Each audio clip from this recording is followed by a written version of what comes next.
तो इस वीडियो में हम डिस्कस करेंगे कि TKR यानी टोटल नी रिप्लेसमेंट क्या होता है, कब करवानी चाहिए, क्यों करवानी चाहिए, किसे करवानी चाहिए और किसे नहीं करवानी चाहिए। ये 5K इस वीडियो में मैं डिस्कस करने वाला हूं, तो प्लीज इस वीडियो को लास्ट तक जरूर देखिएगा, आपको बहुत फायदा होगा। टोटल नी रिप्लेसमेंट एक लाइफ स्टाइल सर्जरी है। ये इमरजेंसी सर्जरी नहीं है जैसे कि एंजियोप्लास्टी या बाईपास सर्जरी होती है। ये एक लाइफ स्टाइल सर्जरी है और अब इसकी कॉस्ट भी काफी कम कर दी गई है by government of India by fixing upper cap. मतलब कि एक मैक्सिमम कॉस्ट इसकी फिक्स कर दी गई है कि कोई भी हॉस्पिटल आपसे इस सर्जरी का इस अमाउंट से ज्यादा चार्ज नहीं कर सकता। और जब से इस सर्जरी की कॉस्ट काफी नीचे आई है, तब से इस सर्जरी का चलन आम पब्लिक में बहुत बढ़ गया है। एक रिसर्च के मुताबिक टोटल नी रिप्लेसमेंट 20% ज्यादा प्रिस्क्राइब किए जाते हैं, यानी कि 10 में से 2 लोगों को TKR की जरूरत होती ही नहीं है। कहीं आप भी उन 2 लोगों में से तो नहीं है? तो यदि अगर आप अपना टोटल नी रिप्लेसमेंट की सर्जरी डिले करना चाहते हैं, जैसे मैंने बोला ये एक लाइफ सेविंग सर्जरी नहीं है, ये एक लाइफ स्टाइल सर्जरी है, तो आपको प्लान करना है कि ये सर्जरी कब करवानी है, किससे करवानी है, कहां से करवानी है। तो यदि आप अपनी सर्जरी को अभी डिले करना चाहते हैं तो मेरे YouTube चैनल पर ऑलरेडी वीडियो दी हुई है, उस वीडियो को देखना ना भूलें, इससे आपको काफी हेल्प मिलेगी। आप कोई भी दवाई इसलिए नहीं खरीद लेते कि वो सस्ती है, खरीदो और खा लो।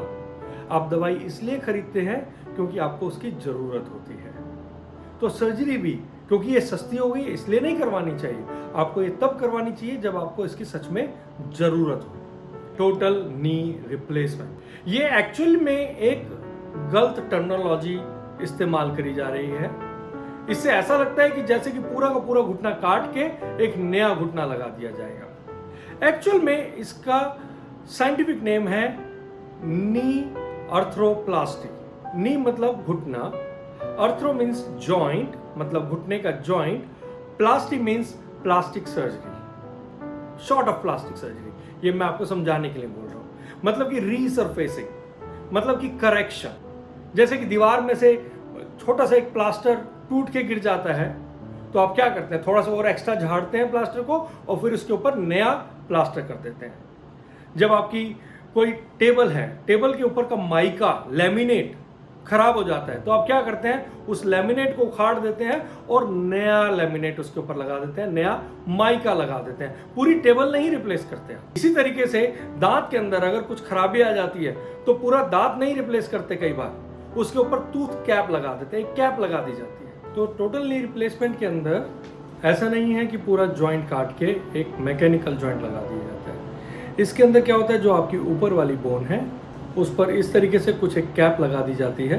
लेकिन हाँ, कैप लगाने से पहले जो गला हुआ हिस्सा होता है बोन का उसे साफ कर दिया जाता है और उसके बाद इस पर कैप लगा दी जाती है। इसी तरीके से जो नीचे वाली बोन है जिसे हम टीबिया बोलते हैं, इसके अंदर भी हम गला हुआ हिस्सा हटा देते हैं और उसके बाद एक कैप लगा दी जाती है और ये दोनों हिस्से आपस में स्मूथली मूव करते हैं। इसमें एक नोट करने वाली बात यह है कि जो ऊपर की बोन होती है जिसे हम फीमर बोलते हैं, उसके ऊपर जो कैप लगाते हैं वो मेटल का पार्ट होता है और जो टीबिया के ऊपर जो नीचे वाली बोन है उसके ऊपर जो हम पार्ट लगाते हैं वो भी मेटल का होता है। लेकिन इन दोनों के बीच में एक बुश लगाया जाता है जो प्लास्टिक का बुश होता है, जिससे कि दोनों जॉइंट्स के बीच में एकदम स्मूथ मूवमेंट हो, जैसे कि एक नेचुरल जॉइंट के बीच में होती है। तो इस तरीके से टोटल नी रिप्लेसमेंट के अंदर सिर्फ इतना सा पोर्शन बदला जाता है, बाकी ऊपर और नीचे की बोन वहीं की वहीं, सारे लिगामेंट्स, मसल, जॉइंट, कैप्सूल वैसे के वैसे ही रहते हैं। तो एक बार मैं आपको फिर से बता दूं, इसमें पूरा जॉइंट काट के नहीं लगाया जाता, सिर्फ उसको रीसरफेसिंग करके एक कैप लगा दी जाती है ऊपर के हिस्से में एज वेल एज नीचे के हिस्से। तो ये है knee arthroplasty, commonly known as total knee replacement और शॉर्ट फॉर्म में हम बोलते हैं TKR। TKR के लिए करेक्ट एज क्या होनी चाहिए, ऐसा कोई फॉर्मूला या कोई प्रिंसिपल नहीं है कि आप खाली इसी एज में करवाएं, इस एज में ना करवाएं। ये पेशेंट की ज़रूरत के हिसाब से प्लान किया जाता है। जैसे कि ये मैंने बोला, ये एक लाइफस्टाइल सर्जरी है, बट अमूमन ये सर्जरी यूजली 60 साल की उम्र के बाद करी जाती है। लेकिन कभी कभी कुछ लोगों के घुटने बहुत ज़्यादा खराब हो जाते हैं, जल्दी खराब हो जाते हैं, तब ये कभी कभी 50 या 55 की उम्र में भी सर्जरी करवानी पड़ सकती है। लेकिन ये सर्जरी कोई एज के हिसाब से नहीं होती, ये पेशेंट की ज़रूरत के हिसाब से होती है। और सर्जरी कराने के बाद ये इम्प्लांट जो घुटने के अंदर लगाया है, आपका कैप लगाई है जो घुटने के अंदर, ये कितने साल चलता है? ऐसा देखा गया है कि ये अक्सर 15 से 20 साल बहुत अच्छे से चलता है। इसलिए ये एक अच्छा आइडिया है कि आप इसको 55 या 60 साल की उम्र के बाद ही सर्जरी करवाएं। अगर आप उससे पहले इसे अवॉइड कर सकते हैं, डिले कर सकते हैं, या अपना वेट कम करके आप मैनेज कर सकते हैं, तो उसे मैनेज करने की कोशिश कीजिए। अगर मैनेज नहीं हो रहा है तो ऑब्वियसली आपको ये सर्जरी करवानी पड़ेगी।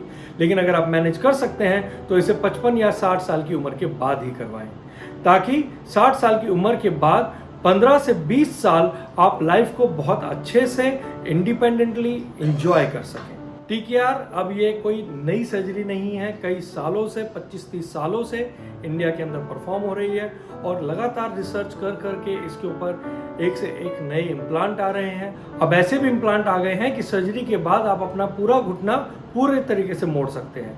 यानी कि अगर आप नमाज अदा करना चाहते हैं पूरा घुटना मोड़ कर, आप वो भी कर सकते हैं। आप आलती पालती पोस्चर, क्रॉस लेग सिटिंग में भी बैठ सकते हैं, और योगा भी आप कर सकते हैं। तो इस तरीके के नए नए इम्प्लांट आ गए हैं। अपनी रिक्वायरमेंट के हिसाब से अपने ऑपरेटिंग सर्जन के साथ आपको ये जरूर डिस्कस करना चाहिए कि आपको कौन सा इम्प्लांट बेस्ट सूट करेगा, किससे आपको बेस्ट हेल्प मिलेगी। बिकॉज मैं फिर से बता दूं, ये एक लाइफस्टाइल सर्जरी है। ये आपकी लाइफस्टाइल को मेंटेन करने के लिए है, ताकि आप एक क्वालिटी लाइफ जिए। अब हो सकता है आपके मन में एक क्वेश्चन आ रहा हो कि सर्जरी के बाद में तो दर्द होगा। हाँ, सर्जरी के बाद में कुछ दर्द होता है, लेकिन क्योंकि मरीज की दवाइयाँ चल रही होती हैं तो ये दर्द काफ़ी कम होता है, बहुत ज़्यादा नहीं होता है। और अभी हमने रिसेंटली एक नई टेक्निक डेवलप करी है जिसमें कि हम नी को स्पोर्ट्स स्टेपिंग कर देते हैं, हम ऑफलोड कर देते हैं फैट पैड को, और फैट पैड को ऑफलोड करते ही पेशेंट को 80% दर्द कम महसूस होता है। और क्योंकि 80% दर्द कम महसूस होता है, इसलिए हमारा पेशेंट डे 1, सर्जरी के डे 1 पर ही बेड से उतरकर खुद चलता है, खुद टॉयलेट तक जाता है, और दूसरे या तीसरे दिन हम मरीज को सीढ़ी भी चढ़ा देते हैं, वो भी बिना दर्द के। आराम से वो अपनी फिजियोथेरेपी कराता है, बिना पेन के। आराम से वो खड़ा होता है, आराम से चलता है, सब कुछ पेनलेस होता है। मरीजों को 80% दर्द कम महसूस होता है इस स्पोर्ट्स टेपिंग की वजह से, इस फैट पैड के ऑफलोड कर देने की वजह से, जो कि अब हमने रिसेंटली अपने सभी टोटल नी रिप्लेसमेंट के केसेस में और ACL रिकंस्ट्रक्शन के केसेस में करना शुरू किया है। अब ऐसी भी टेक्निक्स आई हैं जिसमें कि टोटल नी रिप्लेसमेंट के बाद अब टाके नहीं लगते, स्टिचलेस सर्जरी होती है। यानी कि अब आपको सर्जरी के बाद दोबारा हॉस्पिटल नहीं जाना पड़ेगा स्टिचेस निकालने के लिए। लेकिन अगर आपके सर्जन ने TKR के बाद वुंड को स्टिचेस से भी बंद किया है, तो भी उसमें भी कोई घबराने वाली बात नहीं है। तो चाहे आप स्टिच लेस सर्जरी करवाएं या स्टिच वाली सर्जरी करवाएं, ये आपको डिसाइड करना है कि आप किस तरीके की सर्जरी के लिए आप जाना चाहेंगे। मेरे हिसाब से दोनों ही सर्जरी का आउटकम सेम है। अब मैं डिस्कस करूंगा कि TKR सर्जरी के क्या क्या रिस्क फैक्टर्स हैं। एक्चुअल में तो ये सर्जरी बहुत ही सेफ सर्जरी है, बहुत ही प्लान्ड वे में की जाती है, और अब मेडिकल एडवांसमेंट के साथ में इसमें रिस्क फैक्टर ऑलमोस्ट ना के बराबर है। एक रिसर्च के मुताबिक इस सर्जरी का सक्सेस रेट 95% है। तो यदि आपको कोई और एसोसिएटेड मेडिकल प्रॉब्लम नहीं है तो आपके TKR सर्जरी का सक्सेस रेट 95% हो सकता है। जैसे कि हर सर्जरी के साथ कुछ ना कुछ रिस्क फैक्टर एसोसिएटेड होते हैं, इसी तरीके से टोटल नी रिप्लेसमेंट की सर्जरी के साथ भी कुछ रिस्क फैक्टर हैं, जैसे कि implant failure, infection, blood clot. Chances बहुत कम है इन चीज़ों के होने के, बट फिर भी आपको पता होना चाहिए। कुछ और रिस्क फैक्टर हैं कि पेन का ना जाना, stiffness, lack of mobility, though the chances are very, very less because of the so much of advancement in the modern medical science. And you can easily avoid that with the help of proper rehabilitation, post-operative rehabilitation. Means surgery के बाद आपको properly exercises करनी चाहिए एक अच्छे qualified experienced physiotherapist की देखरेख में, और आप ये चीज़ें इजीली अवॉइड कर सकते हैं। इस सर्जरी के बाद आपको कौन कौन सी एक्सरसाइज करनी चाहिए, कौन सी एक्सरसाइज नहीं करनी चाहिए, उसके लिए भी हमने एक वीडियो ऑलरेडी अपने यूट्यूब चैनल पर रिलीज किया हुआ है। आपको ये वीडियो जरूर देखना चाहिए, जिससे आपको मदद मिलेगी अपने पोस्ट ऑपरेटिव रिहैबिलिटेशन में। आपके फिजियोथेरेपिस्ट को भी मदद मिलेगी कि कौन सी एक्सरसाइज उसे करानी चाहिए, कौन सी एक्सरसाइज नहीं करानी चाहिए। अब हम बात करेंगे कि टोटल नी रिप्लेसमेंट क्यों करवाना चाहिए, इसकी जरूरत ही क्या है। ये TKR सर्जरी उन पेशेंट्स को करवानी चाहिए जिनको ऑस्टियोआर्थराइटिस काफ़ी सीवियर है और जिनके घुटनों का दर्द सब इलाज करने के बाद भी नहीं जा रहा, बिल्कुल भी आराम नहीं पड़ रहा। अर्थराइटिस की वजह से उनकी जॉइंट की मोबिलिटी बहुत बुरी तरीके से अफेक्टेड है, वो ठीक से चल नहीं पाते, खड़े नहीं हो पाते, सीढ़ी नहीं चढ़ पाते, उतर नहीं पाते, अपने कोई भी काम ठीक से नहीं कर पा रहे उस घुटने के दर्द की वजह से। क्योंकि जब वो ज़्यादा चलते फिरते नहीं हैं, एक जगह पर बैठे रहते हैं, ऑब्वियसली वेट बढ़ना शुरू हो जाता है और बाकी मेडिकल कंडीशंस भी उनको घेरने लगती हैं। तो अगर कोई नी जॉइंट के अर्थराइटिस से बहुत बुरी तरीके से अफेक्टेड है और वो अपने नॉर्मल लाइफ जीना चाहता है, अपनी एक इंडिपेंडेंट लाइफ जीना चाहता है, तो ये सर्जरी उसके लिए एक बहुत बड़ा वरदान साबित हो सकती है। जैसे कि मैंने आपको ऑलरेडी बोला, ये एक लाइफ स्टाइल सर्जरी है। इसमें आपकी लाइफ स्टाइल में क्वालिटी आती है, आप इंडिपेंडेंट रहते हैं। तो 60 साल की उम्र के बाद भी आप उसी तरीके से आप अपना एक active life style, independent life style enjoy कर सकते हैं। आप अपने डेली रूटीन की सारी वो चीज़ कर सकते हैं जो आप करना चाहते हैं, that too without pain, without any problem, without depending on others. तो अगर आपको इस सर्जरी की ज़रूरत है, सो मेक श्योर आप एक सही जगह पर जाके एक सही सर्जन से ये सर्जरी टाइम रहते करवा लें। वैसे तो हम आशा करते हैं कि आपको इस सर्जरी की ज़रूरत नहीं पड़ेगी, और जैसे कि मैंने पहले भी बताया कि अगर आप इस सर्जरी को अवॉइड करना चाहते हैं तो हमारी इस वीडियो को ज़रूर देखें, ये एक्सरसाइजेस ज़रूर करें, इससे भी आपको बहुत मदद मिलेगी। अब हम बात करेंगे कि ये TKR सर्जरी कब करवानी चाहिए। उम्र के हिसाब से तो मैं आपको ऑलरेडी बता चुका हूँ कि 60 साल की उम्र के बाद ही ये सर्जरी करवानी चाहिए। उससे पहले आप कोशिश करें कि एक्सरसाइजेस की हेल्प से, फिजियोथेरेपी की हेल्प से, मैनुअल थेरेपी की हेल्प से आप अपने जॉइंट की हेल्थ को बढ़िया से मेंटेन रखें। लेकिन हाँ, बिकॉज ऑफ एजिंग अगर आपका जॉइंट का स्पेस काफ़ी कम हो गया है तो आपको ये सर्जरी करवानी पड़ सकती है। जॉइंट स्पेस के बारे में मैं यहाँ पर आपको एक इम्पॉर्टेंट बात ये बताना चाहूँगा कि जॉइंट स्पेस आप देखते कैसे हैं। आपको एक्सरे में दिखता है कि दोनों बोन के बीच में कितना जॉइंट स्पेस रह गया है, और ये इस बात पर भी डिपेंड करता है कि आपका एक्सरे किस तरीके से लिया गया है। अगर आपका एक्सरे करेक्ट एंगल में नहीं लिया गया है तो जॉइंट स्पेस प्रॉपर होने के बाद भी आपको जॉइंट स्पेस कम नजर आएगा। इस बात को समझाने के लिए मैं आपको ये एग्जांपल दूंगा। जैसे कि ये कैमरा इस टाइम पे एग्जैक्ट एंगल पे है और दोनों कप के बीच में आपको प्रॉपर स्पेस नजर आ रहा है। अब ये कैमरा हम थोड़ा सा ऊपर लेके गए, बहुत थोड़ा सा ऊपर लेके गए हैं, और अब आपको दोनों कप के बीच में स्पेस कम नजर आ रहा है। इसी तरीके से जब हम कैमरे को थोड़ा सा नीचे लेके आते हैं तब भी आपको स्पेस कम नजर आ रहा है। यानी कि अगर एक्सरे मशीन का एंगल ठीक नहीं है, एग्जैक्टली जॉइंट लाइन पर नहीं है, वो थोड़ा सा ऊपर है या थोड़ा सा नीचे है, तब भी आपको जॉइंट स्पेस कम नजर आएगा। तो ध्यान रखें एक्सरे लेते टाइम इसका एंगल बिल्कुल ठीक हो, ताकि कोई कंफ्यूजन ना हो जॉइंट स्पेस के बारे में। इसे हम मेडिकल टर्मिनोलॉजी में या साइंस की लैंग्वेज में प्रोजेक्शन इशू बोलते हैं। अब हम बात करते हैं कि अगर जॉइंट स्पेस कम हो भी गया है तो भी कोई परेशानी की बात नहीं है, क्योंकि जो कार्टिलेज होती है, जो गद्दी होती है दोनों बोन के बीच में, उसकी एक्चुअली नर्व सप्लाई नहीं होती है। तो अगर बोन उससे रगड़ खा भी रही है तो कोई परेशानी की बात नहीं है। अब आप कहेंगे कि फिर ये दर्द होता क्यों है? ये दर्द होता है असल में जो पाली होती है घुटने की, उसके अलाइनमेंट के गड़बड़ होने से। उसका अलाइनमेंट गड़बड़ हो जाता है, इसलिए उसके आसपास जो फैट पैड होता है, पाली के आसपास का जो एरिया होता है, उसमें सूजन आ जाती है, जिसकी वजह से आपको दर्द आता है। ये अलाइनमेंट क्यों गड़बड़ होता है? ये मसल इम्बैलेंस की वजह से। ऊपर से मसल रहती है आपके नी के ऊपर, एक बाहर की तरफ, एक अंदर की तरफ और एक बीच में। लेकिन अगर बाहर की मसल में पावर ज़्यादा है अंदर की मसल के मुकाबले, तो पाली को वो थोड़ा सा बाहर की तरफ खींच लेती है, जिसकी वजह से अलाइनमेंट गड़बड़ हो सकता है। इन सारी चीज़ों को आप आसानी से अवॉइड कर सकते हैं प्रॉपर मैनुअल थेरेपी की हेल्प से, प्रॉपर स्ट्रेंथनिंग एक्सरसाइज की हेल्प से, प्रॉपर फिजियोथेरेपी की हेल्प से। और जो फैट पेट का पेन है, इसे आप टेपिंग की हेल्प से ऑफलोड कर सकते हैं, और ऑफलोड करते ही आप देखेंगे कि दर्द ऐसे चुटकियों में चला जाता है।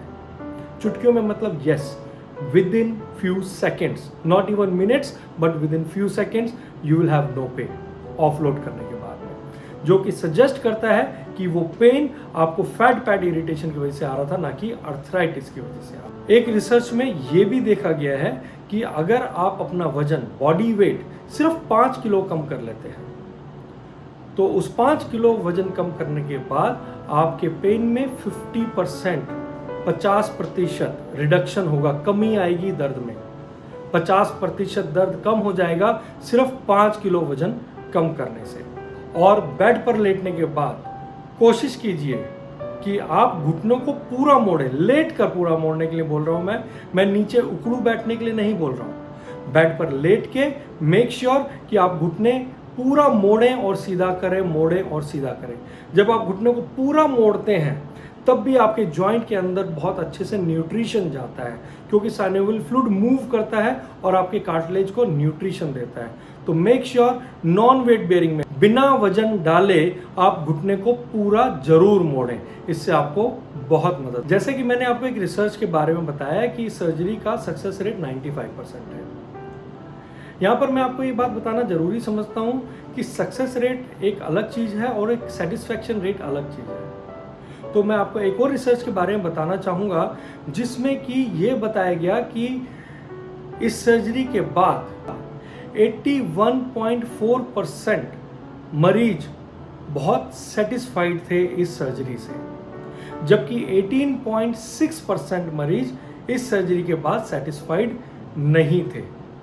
ये सक्सेस रेट और सेटिस्फैक्शन रेट डिपेंड करता है सर्जरी के आउटकम के ऊपर, और ये सर्जरी का आउटकम डिपेंड करता है कि आप सर्जरी से पहले कितना मेडिकली फिट थे इस सर्जरी के लिए। क्या आपने इस सर्जरी से पहले भी अपनी प्री ऑपरेटिव फिजियोथेरेपी प्रॉपरली कराई या नहीं कराई? सर्जरी के बाद पोस्ट ऑपरेटिव फिजियोथेरेपी प्रॉपरली करवाई या नहीं करवाई? आपका मेंटल स्टेटस कितना स्ट्रांग है? आपकी विल पावर कितनी स्ट्रांग है? आप कितनी जुझारू टाइप की पर्सनैलिटी है?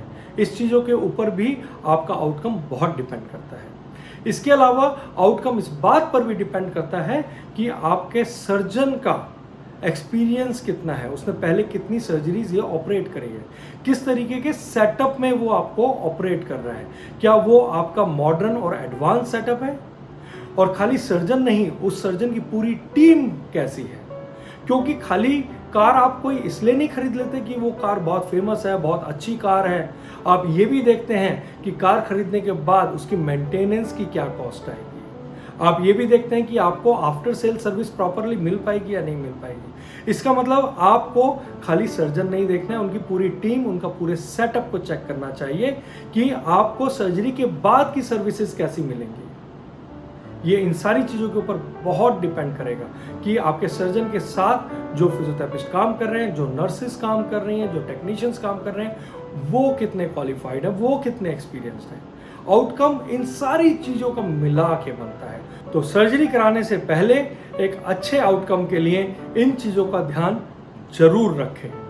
तो जैसे कि हमने डिस्कस कर लिया है ऑलरेडी कि टोटल नी रिप्लेसमेंट क्या होता है, कब कराना चाहिए, क्यों कराना चाहिए, क्या बेनिफिट है, क्या रिस्क है, और किस तरीके से आपको अपना सेटअप और अपनी सर्जरी की टीम को सिलेक्ट करना है। लेकिन यदि आपके कोई और भी सवाल है तो नीचे कमेंट बॉक्स में जाकर जरूर पूछिएगा, मुझे उन सवालों का जवाब देने में खुशी महसूस होगी। अगर आपको ये वीडियो और वीडियो में दी गई जानकारी पसंद आई हो तो इस वीडियो को जरूर लाइक करें, चैनल को सब्सक्राइब करें और अपने दोस्तों के साथ में, अपने सगे संबंधियों के साथ इस वीडियो को जरूर शेयर करें ताकि आपके द्वारा उनको भी फायदा पहुंचे। Thank you very much.